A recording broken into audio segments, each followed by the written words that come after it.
Hi everyone, it's Margaret Manning here and welcome to Mornings with 60 and Me.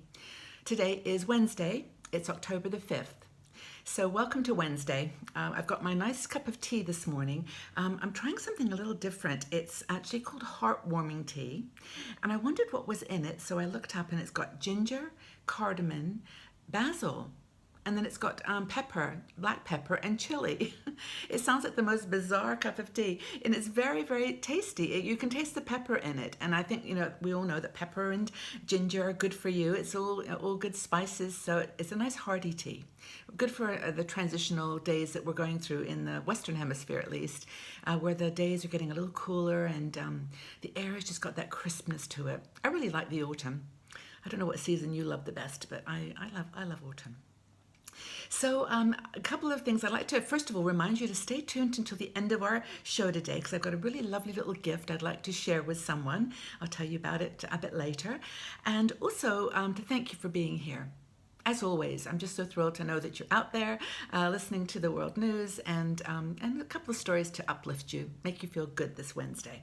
So, in the weather, Hurricane Matthew has just been devastating areas as it's moved across the Caribbean. Yesterday, it just pounded Haiti with rain. 40 inches was reported to have fallen, and that's a lot of rain. And they're already, in a very desperate situation from the other events that happened in the last few years. Their infrastructure is very weak, but that's Haiti. It's moved on from there. Now it's pushing through Cuba. It hit Cuba, landfall yesterday along the southern tip, and hopefully not too much damage there. Pushing on now to Bahamas. It's a slow-moving storm, but super powerful. And we've actually got several women who have actually emailed to say they're in that area because now it's moving forwards through the Bahamas to Florida, South North Carolina, and also I think that's it. But it's just on its way to the United States, and people are getting ready. About 1 million people face evacuation in South Carolina, and I'm going to read this in case anyone's listening and doesn't know where. The line is in Florida. It says it's on the Sebastian Inlet to the Volusia Brevard County line. Includes West Palm Beach, Fort Beach, Vero Beach, and Cape Canaveral. These are all areas that are going to be hit.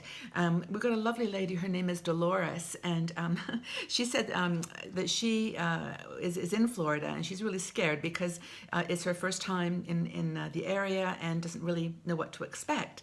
And I reassured her as best I could that Florida knows what to do with hurricanes. They've been through enough of them.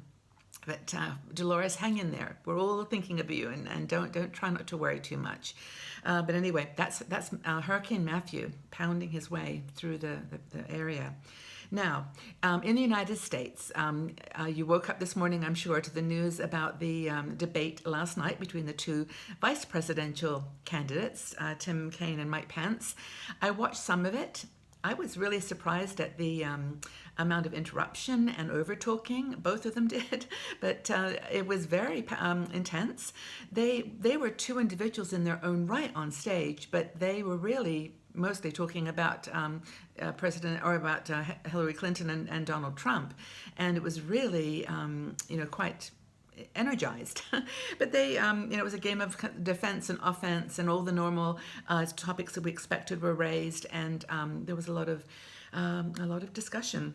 The consensus afterwards is that it was a fairly equal debate, but on balance, Mike Pence came out a little bit ahead, at 48% to 42% for Tim Kaine. It's just going to be a now very intense battle until November the 8th. So hang in there. All the women that are living in the States, it's going to get more intense, if you can imagine that. So, okay, I've got a story here to change gears a little bit. In Sweden, now, as you know, this is the season for Nobel Prizes. And there was a Nobel Prize given yesterday to 3 UK scientists, 3 Britons. And they were studying exotic matter. And I thought, my gosh, what is exotic matter? I have no idea. So I looked up, and it says they've used advanced mathematics to study unusual phases or states of matter, such as superconductors, superfluids, or thin magnetic films. I thought, my gosh, I'm so happy that someone is dealing with this issue and, digging deep into the matter of the universe. But I thought, goodness, could you imagine getting up every day and just being, really focused on magnetic films? Anyway, apparently this is super pioneering work, and it's going to help with all kinds of discovery and innovation. So congratulations to the 3 British scientists who won the Nobel Prize in Physics. Now, yesterday in Brussels, some good news on the Paris climate deal front. India, as you know, signed up last week, and now the 28 Euro countries are signed up. Now, there's a vote in the UN on Friday, and that's when it's all going to become clear, hopefully, that we've got enough countries and percentage to get this agreement into place. Figuring that it's about 62 countries now, representing 52% of the emissions, which is exactly where it needs to be. Anyway, what goes on here now is that once this is in effect, countries will have their own opportunities to reduce greenhouse gases, work together, and it's just a good step forward to help our planet. And just a little bit of information here is that apparently experts say that our planet is at its hottest in 115,000 years. And that was when the water level was 40, I'm going to make sure I get this right, was I think 40 meters higher than it is today. So the water back then was higher level, and the temperature in the world was lower. So we are in dangerous grounds, dangerous area. So anyway, it's good news everyone's voting to support a plan. Now, in Europe, this is another kind of interesting story, and it's really a response to the Brexit vote from the UK. The European Union is trying to reinvent itself and be more relevant to the world. And they're thinking now, they're making a proposal to give all European citizens, as they turn 18, an Interrail ticket. This is a free ticket for the trains. And they say that the reason they're doing this is so that Europe can start to understand each other, understand the culture, and use travel, which I'm a big fan of, to get to feel more of a united Europe. So that's kind of a cool story. I think that's kind of neat. Now, I'd like to switch gears and share something with you from one of the people. I love her writing. Her name's Anne Brenoff. She works for the Huffington Post, and she really writes some great articles and a lot of things that we've talked about before in 60 and Me, but from a different lens, and this one's kind of cool. This is basically all those words that people use to describe older women and older men that hurt. And we talked about this before, that not only is it ageist and discriminatory, it's actually just hurtful to use some of these names and words for older people.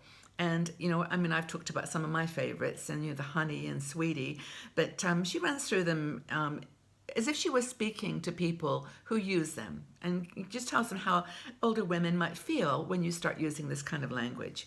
So the first one is, hello, what can I get for you today, young lady? Don't you hear that all the time, young lady? So it's totally unrealistic because we're not young ladies. But it's just that a waiter might use that to sort of make you feel good. But it doesn't make you feel good. It makes you feel like, come on, just respect me for who I am at the age I'm at, and don't call me a young lady. I'm not. And so that's the first one. The second one is where people say, oh, my grandparents are so adorable, like cute, when they're talking about their grandparents. And it's like, okay, adorable is for puppies, it's okay for babies, but it's not okay for 60-plus-year-old women. You're not adorable.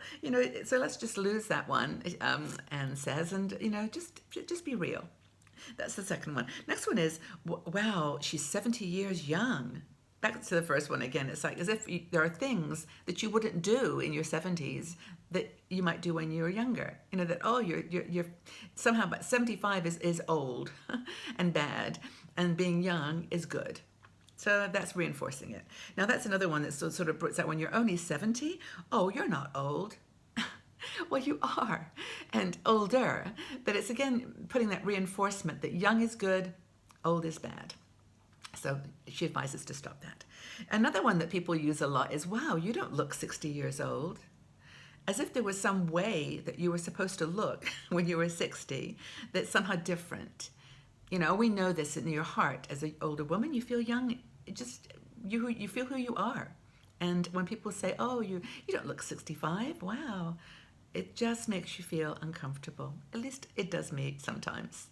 I remember when I was in Bali and I told my driver how old I was, over 16. He says, and he just like went, oh my gosh, you don't look over 60. And then he said, and then from the rest of the tour, he was actually helping me, like helping me up the stairs and down the stairs.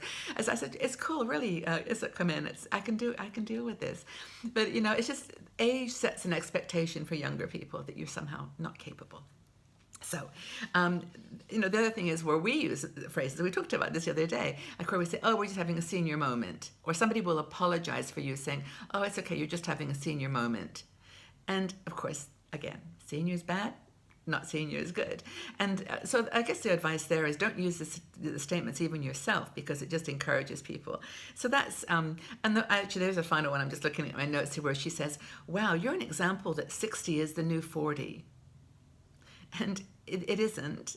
And this is, I think Gloria Steinem made this comment, like, this is 60. This is what 60 looks like. This is not 40. So it's not the new 40. You may feel like you can do things that you were in your 40s, but it's not the same. So that's kind of cool. I think those are things, just basically at our age, we were able to talk back a little bit too. And I always, in a joking way, kind of sometimes correct people. And it just makes them aware. I think it's a good thing. So that's my chat from Anne Burnoff today. Thank you, Anne, for those great comments. Now, I've got something now I want to do with you guys, just as a kind of test. It's kind of for fun, and it will lead to a question.